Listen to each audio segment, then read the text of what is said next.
নাতির মুসলমানি করাবেন? নাতির কেউ নাই, মাদ্রাসা পড়ে? আপনার দেশের বাড়ি কই?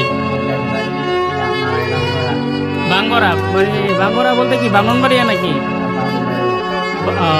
ওনার দেশের বাড়ি ব্রাহ্মণবাড়িয়া, মানে ভিক্ষা করে খায় আর কি। তো ওনার ওই নাতি আছে একটা মেয়ের ঘরে, মাদ্রাসা পড়ে, কোরআনে হাফেজ। এই ছেলেটারে মুসলমানি করাইবো, যদি আপনারা একটু পারেন কেউ সাহায্য করবেন। হ্যাঁ, ওনার বাড়ি দেশের বাড়ি ব্রাহ্মণবাড়িয়া। আর ভিডিওটা একটু সবাই একটু বেশি বেশি করে শেয়ার করে দিবেন। আপনি যদি সাহায্য না করতে পারেন,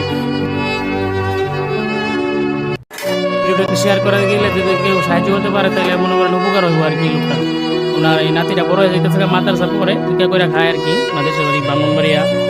এই যে আপনারা একটু ওনাকে একটু সাহায্য করবেন। যেমন আমাদের দোকানের পাশে আর কি বাসা, খুবই অসহায়, ওনারও পাওয়ার সমস্যা, কাজ কাম করতে পারে না, ভিক্ষা করে আর কি খায়। তো কাকা, ইয়া আমি তো বেশি সাহায্য করতে পারি না, তো বিদেশি প্রবাসী বড় ভাইয়েরা একটু সাহায্য করবেন। ওনার খুবই অসহায়, ওনার ওই যে একটা নাতি আছে মাদ্রাসায় পড়ে, ওনার একটু এই ছেলেটারে মুসলমানি করাইবো আর কি। যদি পারেন আপনারা একটু সাহায্য করেন ওনারা। আসসালামু আলাইকুম।